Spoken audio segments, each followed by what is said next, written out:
NIT हो, IIT हो, triple IT हो, इलिजिबिलिटी क्राइटेरिया क्या है इसके रिगार्डिंग कंफ्यूजन बहुत हो रहा है।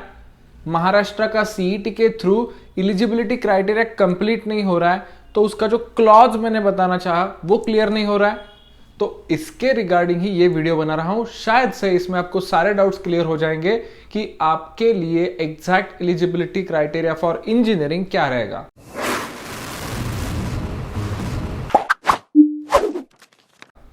नमस्ते, मैं हूं शारंग कट्टी, आपका करियर और एडमिशन मेंटोर। बेसिकली आज महाराष्ट्र एचएससी का रिजल्ट पब्लिश हो गया, तो उसके बाद बहुत सारे student, parent and even professors के फोन आने स्टार्ट हो गए कि एलिजिबिलिटी क्राइटेरिया थोड़ा इलाबोरेट करके बताइए। तो पहले हम सुनते हैं आईआईटी, एनआईटी, ट्रिपल आईटी के रिगार्डिंग। जो जोसा प्रोसेस के थ्रू कंडक्ट होने वाली प्रोसेस है, उसके लिए ब्रोशर में पहले से ही मेंशन्ड है कि उसका जो क्राइटेरिया है वो 75% रहेगा आपका एग्रीगेट। एग्रीगेट में कौन से सब्जेक्ट्स आते हैं ये भी क्लैरिटी देना चाहता हूं। जो ओपन या फिर ओबीसी या फिर ईडब्ल्यूएस के लोग रहेंगे उनके लिए 75% के लिए फिजिक्स, केमिस्ट्री, मैथमेटिक्स, एक लैंग्वेज जिसमें भी आपका अच्छा स्कोर हो और फिफ्थ सब्जेक्ट, ये मिला के आउट ऑफ 6 अगर आपके रहेंगे तो 5 ही रहते हैं, पर इसमें फिजिक्स, केमिस्ट्री, मैथमेटिक्स और एक लैंग्वेज विथ हायर मार्क्स ये इंक्लूडेड है। और फिफ्थ सब्जेक्ट आपका जो भी हो, ये कैलकुलेट करके आपको 75% आने चाहिए। तो आपका इसमें एक सब्जेक्ट तो जो कम मार्क वाला है वो निकल ही जाता है और आपको 75 मार्क्स आने रहते हैं। इसमें भी आपका अगर कंप्यूटर साइंस है, इलेक्ट्रॉनिक्स है, 200 मार्क्स का है, तो उसमें भी आपको 200 नहीं, out of 100 mark he calculate करने पड़ेंगे। ठीक है, तो ये रहा रिगार्डिंग 75% ओपन, ईडब्ल्यूएस और ओबीसी के लिए।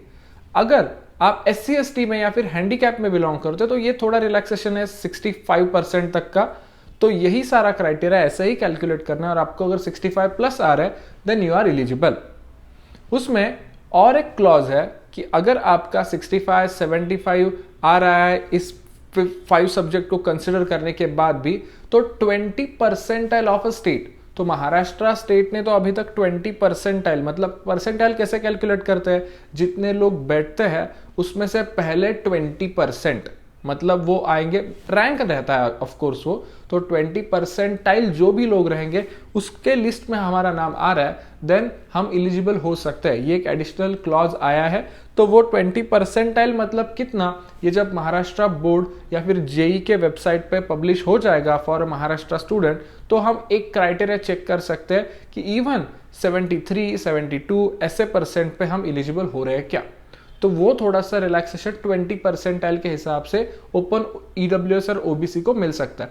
ये क्लॉज पढ़ने के बाद बहुत सारा क्वेश्चन आया था, बट अभी उसका क्लैरिफिकेशन नहीं मिल सकता। बट 75 ही रहेगी, ये आप ध्यान में रखिए।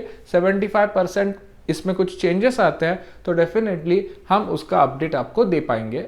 अब बात करते हैं महाराष्ट्र का एडमिशन प्रोसेस, जिसमें सीईटी और जेई के थ्रू एडमिशन प्रोसेस चलता है। उसका बोर्ड क्राइटेरिया क्या है?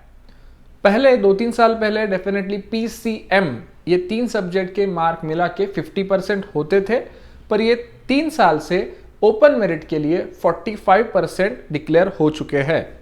और other categories like OBC, SC, ST, even EWS, इसके लिए ये 40% ही है। तो आपके पीसीएम के मार्क्स आउट ऑफ 300 अगर 135 भी है तो आप इलिजिबल हो जाओगे एज पर ओपन मेरिट। अगर आपके मार्क्स 120 आउट ऑफ 300 है तो आप इलिजिबल हो जाओगे as per your cast benefit. पर इस केस में आपके कास्ट के सारे डॉक्यूमेंट्स आपके पास अवेलेबल होने चाहिए। सपोज इतने मार्क्स आपके नहीं आ रहे हैं, तो मैंने जो क्लॉज प्रीवियस वीडियो में मेंशन किया था स्टार करके, वो ये कहने वाला था कि इसमें आप अपना केमिस्ट्री सब्जेक्ट चेंज कर सकते हो अपने दूसरे सब्जेक्ट के साथ। पर वो सब्जेक्ट कौन से रहने चाहिए? वो सब्जेक्ट आप biology, biotechnology, even agriculture, crop science वगैरह रहते हैं, इलेक्ट्रॉनिक्स, कंप्यूटर साइंस अगर 200 मार्क्स के है तो उसका आउट ऑफ 100 करके चेंज कर सकते हैं हम केमिस्ट्री के साथ। पर फिजिक्स और मैथमेटिक्स ये दोनों सब्जेक्ट हम चेंज नहीं कर सकते, उनमें जो भी मार्क्स आए हैं वो हमें कंटिन्यू रखने पड़ेंगे।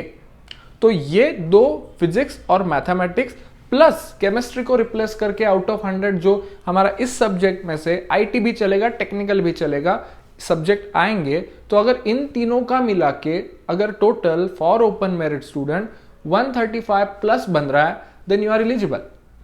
अगर आप कैटेगरी से हो और ऐसा केमिस्ट्री को रिप्लेस करके इन सब्जेक्ट में से चेंज करके आपका 120 प्लस बन रहा है, तो भी आप एलिजिबल। तो ये जस्ट एलिजिबिलिटी क्राइटेरिया क्रॉस करने के लिए ये एक ऑप्शन दिया है।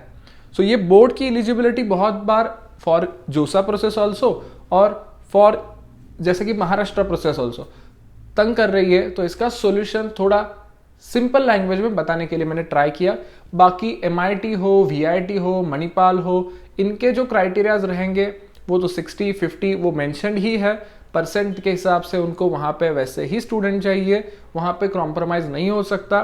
तो अगर किसी ने पहले ही पैसे दे के एडमिशन कर दिया होगा थ्रू मैनेजमेंट कोटा या फिर विद JEE मार्क्स, तो ऐसे केस में आपका एडमिशन अब डेंजर में हो चुका है। तो आपको दूसरा ऑप्शन पकड़ना पड़ेगा अगर आप एलिजिबल नहीं हो उनके बोर्ड के क्राइटेरिया के हिसाब से।